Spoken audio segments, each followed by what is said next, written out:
Shalom Battle Teens, balik lagi sama Koko, Aldi, dan hari ini Koko mau bawain sedikit sharing nih tentang firman Tuhan yang akan Koko bawain. Nah, hari ini kita mau belajar tentang yang namanya panic attack. Ada yang pernah panik atau mungkin ada yang pernah gerasa gerusu. Nah, teman-teman, sebelum membahas, kita mau dengerin dulu. Mungkin Koko punya tebak-tebakan. Apa suara ini tuh suara apa? Bentar ya.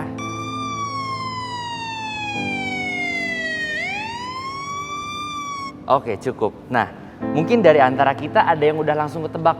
Oh, kok itu suaranya suara polisi? Kok itu suaranya suara mobil jenazah? Atau kok itu suaranya suara ambulans? Atau mungkin ada yang bakal bilang, kok gue mah takut dengerin suara seperti itu. Nah, teman-teman, bener banget. Ini adalah suara sirine polisi. Sirine polisi atau sirine-sirine yang lainnya. Meskipun sirine-sirine itu suaranya beda-beda. Sirine polisi, ambulans, dan sirine mobil jenazah itu beda-beda semua. Tapi ada satu hal yang sama ketika kita dengerin suara sirine. Sirine ini diciptakan untuk memberikan kesan kalau ada sesuatu yang urgen, ada sesuatu yang bahaya, ada dangerous things comes. Nah, sehingga ketika lagi di jalan nih, orang-orang lagi mobil lagi pada nunggu-nunggu, orang tuh harus minggir semuanya karena ada sirine. Nah, teman-teman, biasanya yang ada di dalam mobil itu pasti panik. Kenapa panik? Karena mereka harus buru-buru, harus cepat-cepat untuk mencapai satu tujuan. Karena ada sesuatu yang berbahaya. Nah, ternyata teman-teman, hari ini kita pun belajar demikian. Kenapa? Karena murid-murid Tuhan Yesus itu pernah ngalamin atau pernah merasakan hal yang sama. Ternyata bukan cuma kita aja, murid-muridnya Tuhan Yesus pun pernah kena yang namanya panic attack. Nah, panic attack murid-murid Tuhan Yesus itu dialami yang ada di Markus 4 ayat 38 sampai ke 41. Kita membaca ya, Markus 4 ayat 38 sampai 41. Koko bakal bacain. Markus 4 ayat 38 bilang seperti ini. Pada waktu itu Yesus sedang tidur di buritan sebuah tilam. Maka murid-muridnya membangunkan dia, berkata kepadanya, "Guru, engkau tidak peduli kalau kita binasa?" Ia pun bangun, atau Tuhan Yesus pun bangun, menghardik angin itu dan berkata kepada danau itu, "Diam, tenanglah." Lalu angin itu reda dan danau itu menjadi teduh sekali. Lalu ia berkata kepada mereka, "Mengapa kamu begitu takut? Mengapa kamu tidak percaya?" Ayat 41 bilang, mereka menjadi sangat takut, berkata seorang kepada yang lain, "Siapa gerangan orang ini sehingga angin dan danau pun taat kepadanya?" Ceritanya pada waktu itu murid-muridnya Tuhan Yesus tuh lagi naik kapal bareng sama Tuhan Yesus. Tuhan Yesus itu ceritanya habis ngajar di tepi danau Galilea. Dan pada waktu itu Tuhan Yesus mau nyebrang ke sebelah.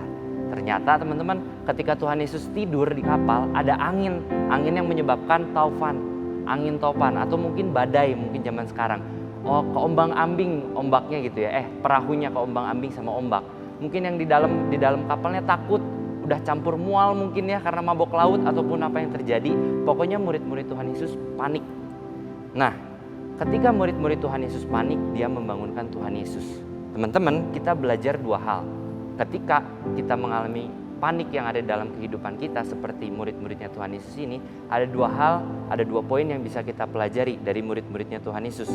Yang pertama adalah kita harus look around, melihat ke sekeliling kita. Kenapa? Murid-muridnya Tuhan Yesus pada waktu itu gak melihat nih. Kenapa melihat apa? Melihat ada Tuhan Yesus yang lagi tertidur di dalam kapal. Yang mereka lihat adalah ombak yang besar. Sehingga apa yang terjadi? Mereka lupa kalau ada sosok pencipta ombak tersebut, bahkan pencipta alam dan semesta. Jadi kadang kita juga sebagai manusia, kita punya masalah, ujian kita sangat-sangat besar. Kita mau ujian bahasa Inggris dan kita gak bisa ngerjainnya gitu ya. Karena kita, kurang banget nih skill bahasa Inggrisnya. Kita menghalalkan segala cara. Sehingga kita apa? Kita lupa kalau kita punya Tuhan yang memampukan kita di samping kita. Nah, jangan sampai kayak murid-murid Tuhan Yesus yang sehingga mereka lupa melihat di sekelilingnya ada Tuhan Yesus bersama dengan dia. Yang pertama look around.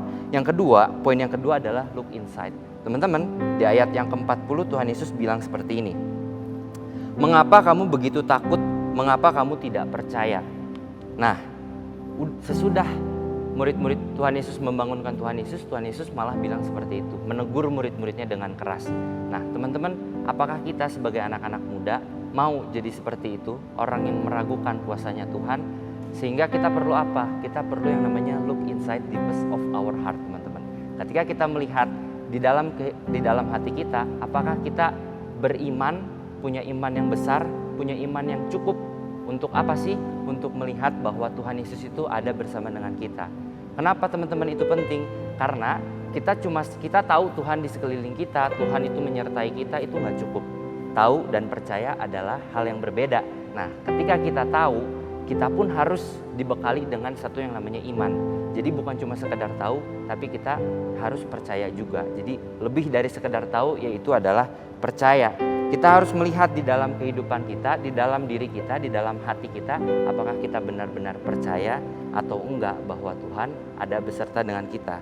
So, dari dua hal tadi, ketika kita udah look around dan kita udah look inside, kita bisa menghadapi masalah yang comes ke kita, enggak dengan panik, enggak dengan gerusu-gerusu, enggak dengan hal-hal yang mungkin enggak baik akhirnya, teman-teman. Jadi ketika kita punya look around dan look inside, kita akan lebih tenang dan bijaksana untuk memutuskan segala sesuatunya.